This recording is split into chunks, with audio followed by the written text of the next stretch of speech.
టెంకణ దేశం పెన్నబడి సీమ గండికోటగా వెలుగొందిన భాస్కర క్షేత్రమే నేటి తాడిపత్రి. పెన్నా నది ఒడ్డున వెలిసిన తాడిపత్రికి చారిత్రక ఇతిహాస నేపథ్యం ఉంది. వాణిజ్య కేంద్రంగా అభివృద్ధి చెందిన తాడిపత్రికి చారిత్రక ఆనవాళ్లు సైతం ఉన్నాయి.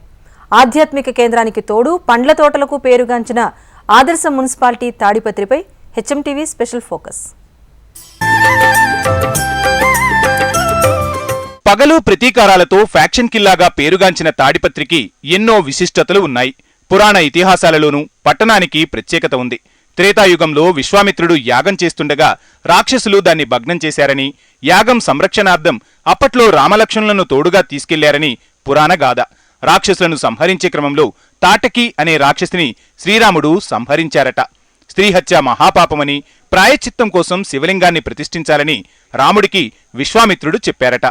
పరమశివుడే పెన్నానది అడుగుభాగంలో స్వయంభూగా వెలిసినట్లు రాముడికి గోచారమవడంతో లింగాన్ని వెలికితీసి ప్రతిష్ఠించారట.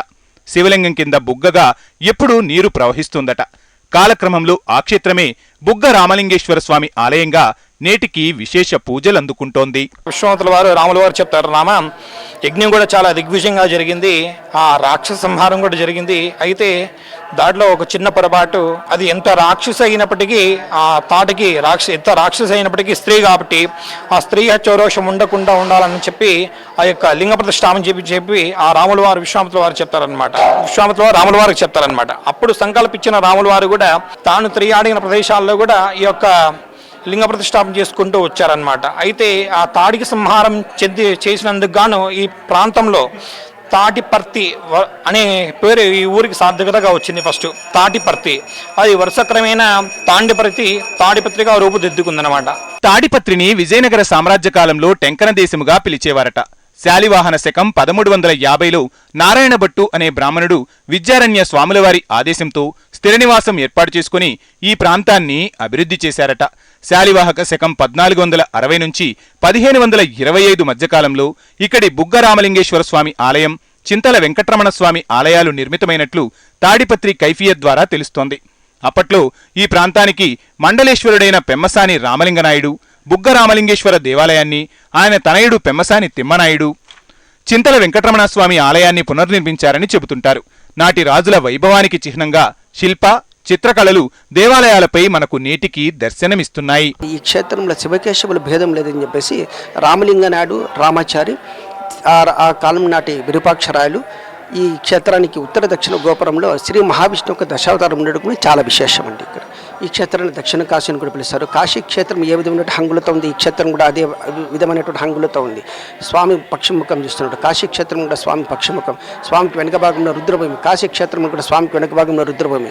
అదేవిధంగా స్వామికి ముందర భాగంలో పెన్న ఉత్తర దక్షిణ పారుతుంది. కాశీ క్షేత్రంలో గంగ ఉత్తర దక్షిణ పారుతుంది.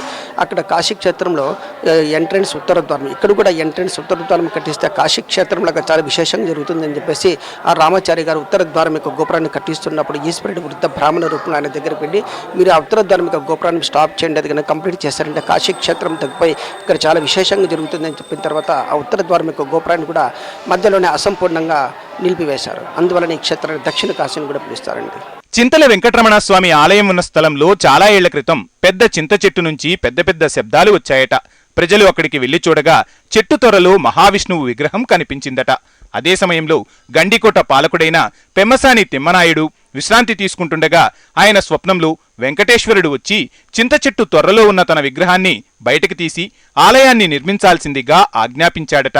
స్వామివారి ఆదేశంతో ప్రౌఢరాయుల కాలంలో పెమ్మసాని రామలింగనాయుడు, తిమ్మనాయుడు ఆలయాన్ని నిర్మించారని చెబుతుంటారు. ఆలయం ఉన్న ప్రదేశంలో చింత చెట్లు ఎక్కువగా ఉండటం, విగ్రహం చింత చెట్టు తొర్రలో దొరకడం వల్ల ఇక్కడి స్వామిని చింతల తిరువేంగాళనాథ స్వామి అని పిలిచేవారు. క్రమంగా చింతల వెంకటేశ్వర స్వామిగా, చింతల వెంకటరమణ స్వామిగాను పిలుస్తున్నారట. ఈ ఆలయంలో స్వామికి చింతలరాయుడు అన్న పేరు, చింతలు బాపేవాడు చింతలరాయుడని, చింతలు పోగొట్టే క్షేత్రంగా ఈ యొక్క క్షేత్రం ప్రఖ్యాతి వహించింది. దానిలో ఈ స్వామి చింతలన్నీ పోగొట్టడం మాత్రం కాకుండా చింత త్వరలో నుంచి స్ఫుటనమై స్వయం వ్యక్తంగా బయటకు వచ్చాడు కాబట్టి స్వామికి చింతలరాయుడు అన్న పేరు ప్రఖ్యాతిగా ఇక్కడ నిలబడిపోయింది. దీనితో పాటు అమ్మవారికి ఆనందవల్లి అన్న నామం. ఈ ఆనందవల్లి ఇక్కడ స్వామి ఎట్లా చింతలన్నీ నెరవేర్చి చింతలన్నీ పోగొడతాడో అదేలాగా అమ్మవారు ఆనందాన్ని ప్రసాదించి మనకు మోక్షమన్న పరమానందాన్ని ఇస్తుందంట. దాన్ని వేదమే చెప్తుంది, ఆనందో బ్రహ్మే దివ్యజానాత్ ఆనందాత్యేవ కల్విమాని భూతాని జాయంతే అన్నట్లు చెప్తుంది. తాడిపత్రి పారిశ్రామిక ప్రాంతంగా పండ్ల తోటలకు ప్రసిద్ధి చెందిన కేంద్రంగా కొనసాగుతోంది.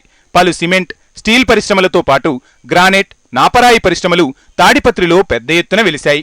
గతంలో ఆధ్యాత్మికంగా వెలుగొందిన తాడిపత్రి నేడు పారిశ్రామికంగానూ అభివృద్ధి చెందుతూ దేశవ్యాప్తంగా పేరు ప్రఖ్యాతులు గాంచింది.